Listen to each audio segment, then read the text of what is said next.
मेरे लिए जो सबसे मुश्किल काम होता है ना वो रिटेंशंस होती हैं। ड्राफ्ट जो है वो इतना मुश्किल नहीं होता, क्योंकि अगर आपने रिटेंशंस ठीक की हैं तो आपकी जॉब का 60 to 70% इज़ डन। फिर अगर देखें 8 लोग होते हैं तो 11 ने खेलना होता है, तो आपके पास बहुत लिमिटेड गैप्स बच जाते हैं जिसको आपको फिल करना आसान होता है। So retention was the most difficult thing. और उसमें फिर कैटेगरीज होती हैं, उसमें नंबर रिस्ट्रिक्शंस हैं। फिर आप उसमें ये देखते हैं कि फ़ॉरेन कितने रख सकता हूँ, खेलने तो 4 ही हैं। तो वहाँ पे आपका जो एक्सपीरियंस है और जो आपकी लर्निंग है वो सबसे ज़्यादा मैटर करती है। ड्राफ्ट के अंदर तो आप स्टैट्स देख रहे होते हैं, एवरेजेस देख रहे होते हैं, गैप्स को फिल कर रहे होते हैं, और सम टाइम आपको लक फैक्टर भी काउंट करता है कि आपकी बारी कौन सी है। तो मेरे नज़दीक जो मोस्ट डिफ़िकल्ट पार्ट है वो रिटेंशंस होती है। डेफिनेटली देखिए, हम लाहौर में तो पहले स्टार्ट जब हमने किया था तो हमारा तो चैलेंज ही ये बना कि हमारे पास कोर ही नहीं थी। We were coreless kind of a team.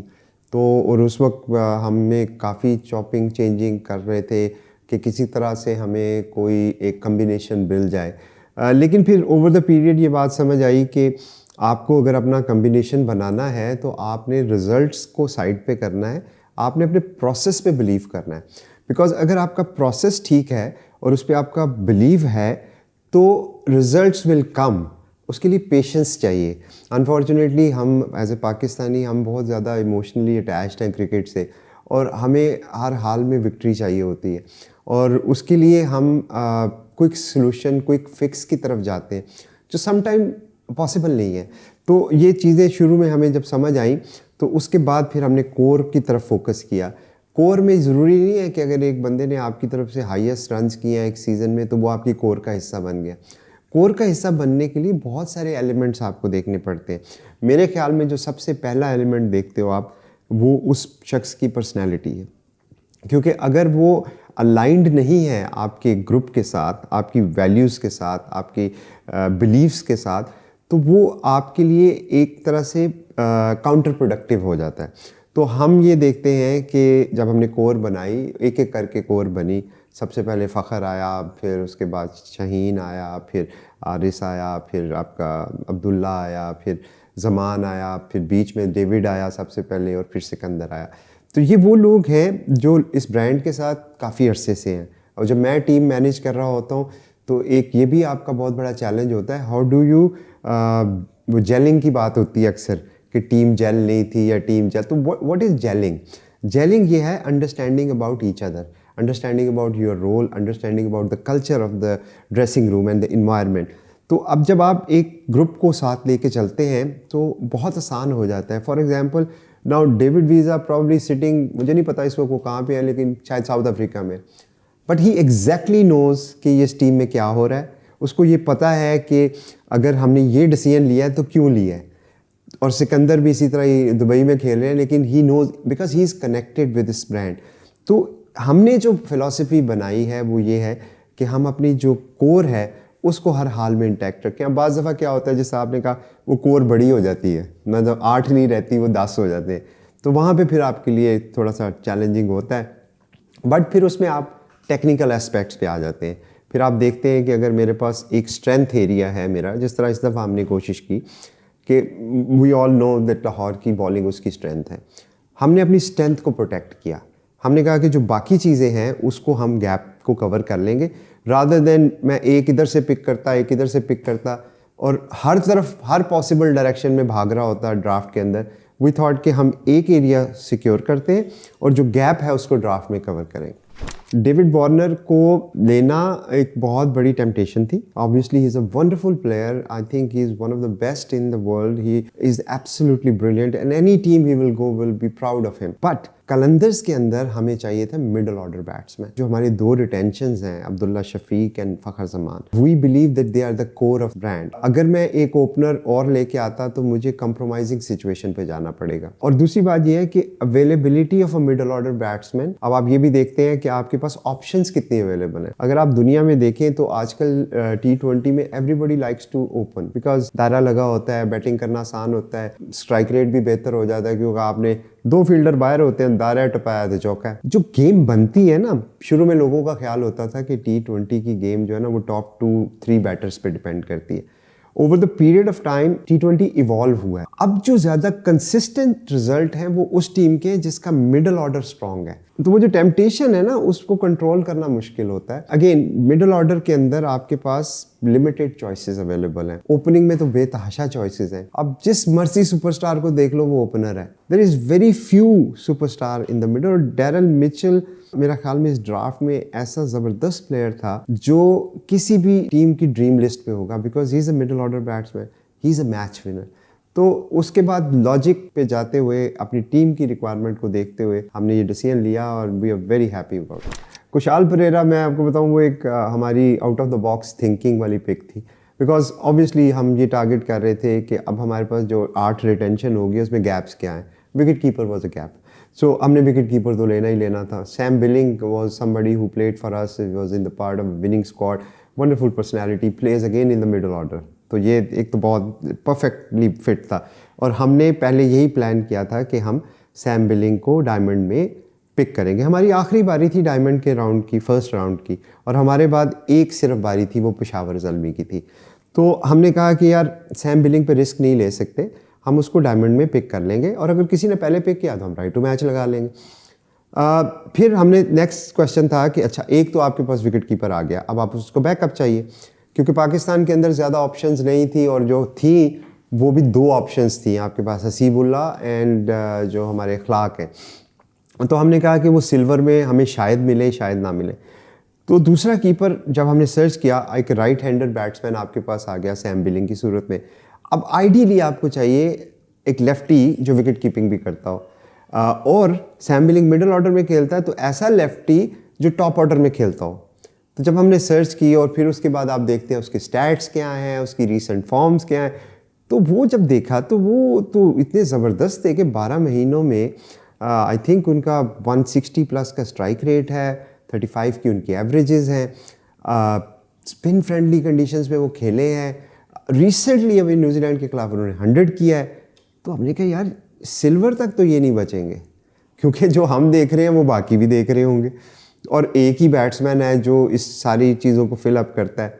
तो हमने कहा कि हम डायमंड में उनके ऊपर चांस लेते हैं। इवन उनका जो मैनेजर है उसने मुझे कहा कि आप इनको किस में देख रहे हैं, मैंने कहा सप्लीमेंट्री में। हमने कहा हाँ सप्लीमेंट्री तक ये आपको ईजिली मिल जाएगा। So he himself doesn't have an idea कि मैं क्या करने जा रहा हूँ। तो जब डायमंड की पिक आई तो फिर दूसरा रिस्क ये था कि अगर कुशाल को डायमंड में पिक कर लिया तो बिलिंग चला जाएगा हाथ से। फिर हमने देखा कि बिलिंग की जो कैटेगरी थी वो डायमंड है। अब जब डायमंड के एक ही बारी बची हमारे बाद, वो पेशावर की थी, पेशावर कैन टेक बिलिंग, लेकिन फिर आपने देखा कि पेशावर ने तो ऊपर कैडमोर ले लिया है जो कि विकेट कीपर के।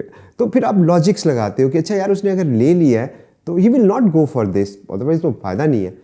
और एक दफ़ा वो डायमंड राउंड गुजर गया तो फिर तो सप्लीमेंट्री है, सप्लीमेंट्री में तो मेरे पास राइट टू मैच है। तो उस कॉन्सेप्ट के तहत हमने अपनी पिक्स की वैल्यू को मैक्सिमाइज़ किया, और कुशाल परेरा एक ऐसा बैट्समैन हमें मिला जो कि मैं समझता हूँ कि टीम में बहुत ज़्यादा वैल्यू एडिशन करेगा। एक तो वो एग्रेसिव, सो फ़खर के ऊपर जो हमारा ओवर रिलायंस है all the time, I think उसमें काफ़ी हद तक सपोर्ट मिलेगा। दूसरा राइट लेफ़्ट कम्बिनेशंस, मैचअप्स की बातें होती हैं, तो अगर आपके right left 90% of the time 20 overs में खेल रहे हैं तो आप कर लें मैचअप्स, लाएँ ऑफ स्पिनर, लाएँ आप लेफ़्ट आर्म स्पिनर, तो वी आर आल्सो रेडी। बड़ा अच्छा सवाल पूछे। देखिए राशि का मैं पर्सनली बहुत बड़ा फ़ैन हूँ। I mean he is a wonderful player, one of the absolute gem of a person and suit perfectly to Qalandar environment. Last year मुझे याद है वो फर्स्ट टाइम हमारे साथ खेले थे and I have only praises for him. उनका attitude, उनकी प्रेपरेशन, उनकी performance, all ticks, no absolutely no problem in that, and he will be a dream pick for any team. अच्छा, हमने क्यों नहीं लिया, दैट्स अ क्वेश्चन। अब Daryl Mitchell platinum में थे जो हमारी चॉइस बने, क्योंकि वो मिडल ऑर्डर में खेलते। राशि भी नेशनल टीम की तरफ से नंबर 4 पे खेलते हैं, but most of the leagues जो वो खेलते हैं वो ओपन और 1 डाउन तक खेलते हैं। हमारी प्रेफरेंस जैसा मैंने बताई मिडल ऑर्डर में स्ट्रेंथन करना था। अच्छा, अगर मैं मिचेल को डाल देता हूँ टीम में तो राशि की जगह पे ही डाल सकता हूँ, क्योंकि मेरे जो बाकी तीनों फॉरेन ओवरसीज़ प्लेयर हैं वो मुझे 2 डिपार्टमेंट्स में सर्व कर रहे हैं, आइदर बॉलिंग बैटिंग और wicket keeping batting. So you want to get best out of your pro. So unless he is Rashid Khan, you want to get the best out of that. तो उस कॉन्सेप्ट के तहत जब हम टीम्स बना रहे थे तो हमने कोई 20-25 ऑप्शंस बनाई टीमों की कि इसको डालें, इसको निकालें, इसको डालें, इसको निकालें, और हमें ये नहीं पता हम किसको ले सकते हैं नहीं। तो आपको ना बहुत सारे परम्यूटेशन कॉम्बिनेशन करने पड़ते हैं। ये ऐसे नहीं होता कि आप ड्राफ्ट में बैठे हैं और आपको जो अच्छा लगा आपने पिक कर लिया। इसके पीछे पूरा कोई 1-2 महीने की मेहनत होती है आपकी, जिस पे आप कम्बिनेशन बनाते हैं। तो जब हम वो कम्बिनेशन बना रहे थे तो राशि हमारी प्लेइंग 11 में नहीं आ रहे थे, जो हमारी बेस्ट 11 बन रही थी। तो अगर उसके बाद भी मैं इमोशनल होकर पिक करता तो वही बात जिसको मैं आपको बताना चाह रहा हूँ कि 9 साल में जो आपने सीखा है वो ये है कि आप अपनी जब सिलेक्शन करते हैं, keep your emotions aside, go for what is best for the team. और यही हमने कोशिश की। देखिए, आप ज़िंदगी में हमेशा सीखते हैं और लर्निंग जो है वो कभी भी स्टॉप नहीं होती। अभी जो हमने स्क्वाड बनाया, मैं समझता हूँ may be future down the line अगर मैं इसको रिव्यू करूँगा तो शायद इसमें मुझे बहुत सारी गलतियाँ नज़र आ जाए। पिछले साल हुआ ये था कि हमने गलती की, हम कैरिड अवे हुए। सिलेक्शन की बात नहीं कर रहा, माइंडसेट की बात कर रहा हूँ, क्योंकि कोई franchise back to back title नहीं जीती थी, हम बैक टू बैक टाइटल जीते। जो कोर रिटेंशन मैंने की वो मैंने ऑलमोस्ट वही थी, 8 लोग तो आ गए थे, अब 3 और लोग लेने थे। तो हम इतने रिलैक्स थे कि मैं तो इवन कनाडा से आया भी नहीं था, मैंने वहीं से बैठ के ड्राफ्ट देखा था। तो हमारे ओवर कॉन्फिडेंस जो था ना चीज़ों के बारे में, उसने हमें हर्ट किया, उसने हमारी डिसीजंस को गलत करवाया हमारे से। I don't know disrespect to anybody, but I am just talking about my own team problems. तो हम जब टूर्नामेंट में भी गए तो उस माइंडसेट के साथ गए कि it's gonna be a walk in the park for us. तो there was a reality check. Cricket is a very very brutal game. अगर आप रिस्पेक्ट नहीं करोगे तो ऊपर से नीचे गिरते हो आप। बट मैं ये नहीं कहूँगा कि यही रीज़न थी। हमारी इंजरीज़, पहले मैच में डेविड को इंजरी होना, हमने डेविड का बैकअप ही नहीं रखा था, हर्ट हुए। लास्ट मिनट पे हमें शे होप जो थे वो आए नहीं, पूरे सीज़न के लिए कमिट किया, फर्स्ट 3 मैचों में विकेट कीपर ही कोई नहीं है, तो क्या करते। फिर लास्ट मोमेंट पे टक्कर को लेके आए, वो बेचारा भी आया 1 मैच के लिए, 2 मैच के लिए, फिर हारिस इंजर्ड हो गया, फिर आपकी राशिद ऑब्वियसली आपके पास नहीं था, फिर आपकी जो लोकल लड़के थे जिन पे हमने बैंक किया था प्लेयर डेवलपमेंट प्रोग्राम की, वो उस तरह से परफॉर्म नहीं कर सके। तो काफ़ी सारी चीज़ें पिछले साल इकट्ठी हो गई, जो कि मैं समझता हूँ अच्छा हुआ। Now we learn from it, so hopefully this time we are more ready for challenge. मुझे पता है कि बहुत सारे लोगों का था कि हम हसीबुल्ला को लेंगे, और मेरा भी था कि मैं हसीबुल्ला को लूँ, इसलिए कि एक तो वो अवेलेबल था, उसका पेशावर का राइट टू मैच ऊपर लग गया हुआ था, पेशावर उसको लेना, उसको मेरे से छीन नहीं सकता था। मेरा लोकल विकेट कीपर का एक बहुत पुराना, जब से रिजवान छोड़ के गया उस वक्त से हमारा इशू चल रहा है, तो मैं क्यों नहीं गया फिर उसकी तरफ, हसीबुल्ला की तरफ। अब ये बात समझने वाली है, यहाँ पे फिर वही बात आएगी, इमोशंस। अपने इमोशंस को साइड पे कर दें। टीम को सबसे ज़्यादा ज़रूरत क्या है उस पिक की। अब मैं, अगर आप देखो ना, अगर मैंने विकेट कीपर सिक्योर कर लिया है ऊपर कुशाल परेरा, तो क्या क्रिटिकल एलिमेंट विकेट कीपर है? नहीं, अब है स्पिनर। क्योंकि मेरे पास बैटर्स हैं, मेरे पास फास्ट बॉलर्स हैं, मेरे पास विकेट कीपर भी आ गया, मेरे पास स्पिनर कोई नहीं है। सिकंदर है लेकिन लेफ्ट आर्म स्पिनर कोई नहीं। जो अप्रैल में मैचेस होने हैं, हम सब एक्सपेक्ट कर रहे हैं कि वहाँ पे स्पिन होगी। आप पेशावर को देखें, उन्होंने 3 स्पिनर रिटेन किए हुए हैं। कोयटा को देखें, उन्होंने 3 स्पिनर, तो क्यों किए हैं? इसीलिए अब मेरे पास ड्राफ्ट में है ही नहीं स्पिनर। जो मेरे पास स्पिनर पिछले साल थे वो इस दफ़ा हमारे साथ नहीं है। अब लोग बात करते हैं राशिद भाई, अगर एक बंदा ड्राफ्ट में ही नहीं है तो मैं क्या करूँ, उसको कहाँ से लेके आऊँ। तो हमने फिर ये सोचा कि जो सिल्वर की पिक है, though Haseebullah is close to our heart, is somebody we wanted it, पर टीम का फ़ायदा किस में है कि मैं एक और लोकल विकेट कीपर ले लूँ और हो सकता है वो स्पिनर चला जाए पहली पिक में। क्योंकि मेरे बाद भी तो अगली 6 मेरी उस राउंड में चौथी पिक थी, और उसके बाद नेक्स्ट सिल्वर में मेरी 6ठी पिक थी कि 5वीं पिक थी, तो 6 से 7 प्लेयर चले जाने थे। तो कितना चांस था उसमें कि वो स्पिनर जो एक आधा बचा हुआ है वो भी चला जाए। इसलिए हमने वहाँ पे टीम को प्रायोरिटाइज़ किया, अपनी पर्सनल लाइकिंग को प्रायोरिटाइज़ नहीं किया। तो प्रायोरिटी में क्रिटिकल एलिमेंट उस वक्त एक लेफ्ट आर्म स्पिनर था, and we are very happy to have Asif Afridi. उन्होंने ग्लोबल सुपर लीग में हमारे लिए जो परफॉर्म किया है, I think we is probably the best, one of the best bowler in power play मैंने जो देखा है अभी तक। और वो और शाहीन और जमान एंड जेडी, ये हमारे पावर प्ले जहाँ पे गेम अक्सर बनती है उसको कंट्रोल करेंगे तो we will be in a good position. उसके बाद जो है सेकंड पिक में आई गॉट आसिफ अली। अब आसिफ अली को लेने की वजह ये थी कि हम लोकल बैटर ढूंढ रहे थे। हमने तैयब ताहिर को लेने की कोशिश की जो मुल्तान ने राइट टू मैच कर दिया, जो कि मेरा ख्याल में बनता भी था। Asif Ali was the best choice for us, वो हमने लिया। उसके बाद हमने रिशद को लिया, और रिशद को लेने की वजह हमारे लेग ब्रेक बॉलर चाहिए। पाकिस्तान में अब पूरा ड्राफ्ट उठा के देख लें, कोई रिस्ट स्पिनर नहीं है। इसी वजह से कराची ने एक रिस्ट स्पिनर रिटेन किया, इसी वजह से पेशावर ने एक किया, और इसी वजह से मुल्तान ने प्लाटीनियम में उसामा उसको किया रिटेन, बिकॉज आपके पास ऑप्शंस नहीं है। अब मैं वहाँ पे ऑप्शंस जो था इसीलिए पिक में मैंने रिशाद को पिक किया, जो कि एक वंडरफुल ऑप्शन है। Again thanks to Global Super League, जहाँ पे उनके साथ फर्स्ट हैंड इंटरेक्ट करने का मौका मिला। वंडरफुल पर्सनैलिटी, बॉलिंग उन्होंने हमारे अगेंस्ट भी की। पूरा टूर्नामेंट हमने देखा उनको परफॉर्म करते हैं। फिर वो वेस्ट इंडीज़ की नेशनल टीम को जब बांग्लादेश ने हराया, he was a main player. फिर वो बांग्लादेश में लकीली शाहीन की टीम में थे, जिधर शाहीन भी खेल रहे थे, तो ही टिक ऑल द बॉक्सेस। तो वो नो ब्रेनर था। आपने एक लेफ्ट आर्म स्पिनर ले लिया और आपने लेगी ले लिया। उतनी देर में आपका हसीबुल्ला चला गया। हमें भी पता था कि उतनी देर में चला जाएगा, तो हमारे पास ऑलरेडी एक बहुत ही ज़बरदस्त बैट्समैन जो है वो अखलाक की सूरत में अवेलेबल था। हमें पता था कि अखलाक जो है वो शायद हमें अवेलेबल हो जाए, क्योंकि कराची ने उनको रिटेन नहीं किया था। बाकी लोगों के पास लोकल विकेट कीपर थे, जिनके पास नहीं था उन्होंने हसीबुल्ला ले लिया, तो वो हमारे लिए अवेलेबल हो सकते थे। हमने उस पे बैंक करके जो हमारी लास्ट पिक में फिर अखलाक हमने पिक किया। हमारी जो पिक है ना इमर्जिंग की पहली, वो लेफ्ट आर्म रिस्ट स्पिनर है मोमिन कमर। मोमिन कमर हमारे साथ 2 साल पहले ये हमारे ट्रायल में आए थे, क्लास ऑफ 20, जब डैरन गॉफ भी यहाँ पे आए थे।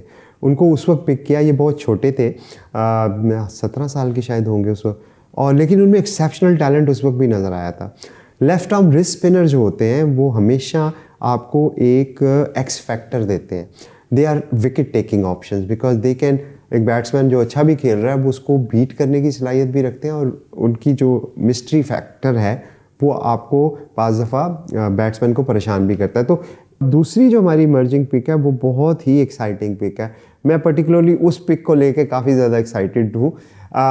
ये हमारी जो भी रिसेंटली ट्रायल हुए थे, हमारा जो high performance centre university of Lahore में बना है, उसके अंदर जो ट्रायल हुए थे, कोई 10-12 हज़ार लोग आए थे।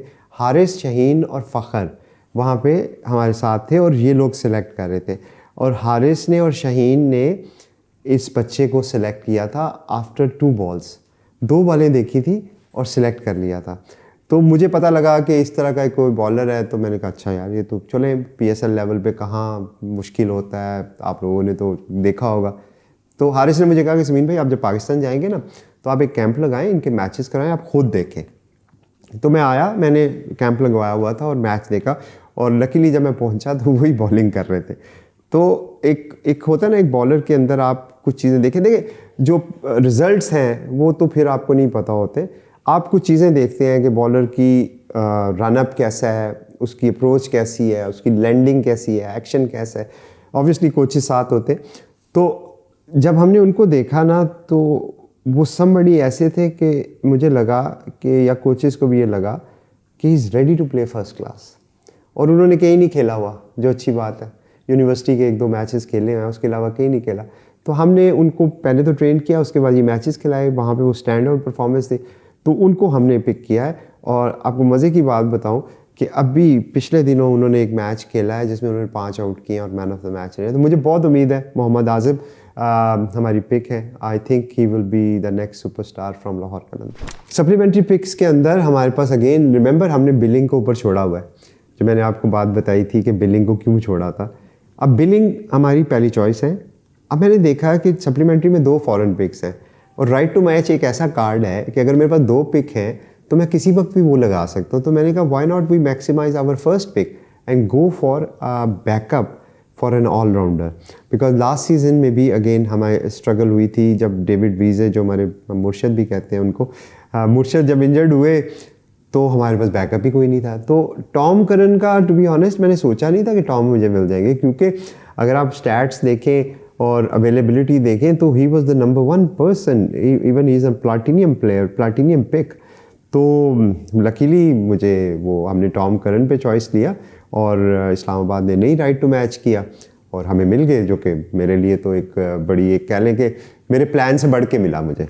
दूसरा हमारे जो पिक थी उसमें प्लान बिलिंग को लेने का था, इस्लामाबाद की पहले पिक थी, तो मैं वेट कर रहा था कि अगर वो लेंगे तो मैं राइट टू मैच का कार्ड उठाऊं, वही वो उन्होंने लिया, मैंने राइट टू मैच उठा दिया। सप्लीमेंट्री 3 में हमारी जो पिक है वो सलमान मिर्ज़ा, मैं समझता हूँ कि जो मोस्ट इम्प्रूव्ड बॉलर पीडीपी के मैंने देखे हैं अभी रिसेंट टाइम में। ऑब्वियसली हारिस तो नेशनल लेवल पे चले गए, या बाकी जो लड़के हैं वो नेशनल खेल रहे हैं या डोमेस्टिक खेल रहे हैं, लेकिन सलमान मिर्ज़ा ने जितना एफर्ट और काम हार्डवर्क किया है, मैंने उनको ग्लोबल सुपर लीग में जब बुलाया हो तो मैं देख के दिली खुशी हुई। और मेरे से ज़्यादा डैरन गॉफ उनके बहुत बड़े फ़ैन हैं। तो अभी जब ड्राफ्ट में हम बैटिंग प्लानिंग कर रहे थे तो डैरन गॉफ का एक क्वेश्चन था, आर यू गेटिंग सलमान और not, because I want him. वो उनसे बहुत ज़्यादा इम्प्रेस्ड हैं और वो मुझे कहते हैं Sameen is a gun bowler and he is gonna be a really good asset for us and for Pakistan. तो सलमान से बहुत उम्मीदें, but he will be he was our next pick. And then finally we got another exciting player development program guy, Mohammad Naeem. ये हमारे साथ पिछले 5 साल से हैं। पिछले साल भी ये हमारे प्रोटेक्टेड थे, इस साल भी ये प्रोटेक्टेड हैं। हमने पिछले साल ताहिर बेग को लिया था, पिछले से पिछले साल फिर ताहिर बेग को हमने रन दिया। अनफॉर्चुनेटली कुछ इंजरीज़ की वजह से ताहिर पिछले साल ज़्यादा नहीं खेल सके, बट नईम ने अपनी जो हिम्मत थी वो नहीं छोड़ी और वो मुसलसल पिछले 5 सालों से लाहौर कलंदर के साथ हैं। लाहौर कलंदर मुसलसल उन पे इन्वेस्ट किया, उनको क्लास ऑफ 22 में 1 साल हमने अपने पास रखा हाई परफॉर्मेंस में, उनको नबीबिया भेजा, जितने लोकल टूर्नामेंट्स होते, तो वो समझ लें कि वो लाहौर कलंदर के अंदर ही बड़े हुए हैं 5 सालों से। और मेरा ख्याल में ये राइट टाइम था, उनको चांस देना बनता था और मुझे बड़ी उम्मीद है इंशाल्लाह पाकिस्तान को एक और हम अच्छा प्लेयर देंगे। देखिए प्लेयर, ये मुश्किल सवाल है, बट आई थिंक अगेन मैं वो जिंक्स नहीं क्रिएट करना चाहता, क्योंकि बाज़ दफ़ा होता है कि आप जिसको लेके बहुत खुश होते हैं तो बाज़ दफ़ा वो इस तरह से परफॉर्मेंस नहीं आती। बट इसको अगर साइड भी रखें तो मुझे लगता है कि Kusal Perera was a pick जिस पे मैं बहुत खुश था। Asad Masood was my, obviously Hasan Nawaz और माज सदाकत को वो तो मुझे पता था कि मेरी चौथी पिक है, 5वीं पिक है इमर्जिंग में, वो तो चले जाएंगे। मैं उम्मीद कर रहा था कि साद मसूद शायद मेरे लिए अवेलेबल हो, लेकिन अगेन वो कहते हैं जो होता है अच्छे के लिए होता है। मेरे पास ऑलरेडी रिशद एक लगी थे, यहाँ पे मैं इमोशनल हो रहा था, तो वो थैंक टू इस्लामाबाद, उन्होंने मेरी इमोशनलिटी को कट कर दिया और मुझे वही मिला जो मेरी टीम को ज़्यादा सूट करता था। मैंने एक चीज़ सीखी है, ड्राफ्ट को ज़्यादा सेलिब्रेट नहीं करना चाहिए, because this is just a beginning of the process, it's not the end of the process. हमने जितनी भी ये प्लानिंगें और जितनी भी असेसमेंट की हैं, there is of no use if team can produce results. हमारी ख्वाहिश है, हमारी कोशिश है कि ये जो टीम हम समझते हैं कि ये रिज़ल्ट प्रोड्यूस करेगी, but lot things can go differently. Form है, इंजरी है, so we are thankful that we got what we wanted, but we are not overly relax that our job is done.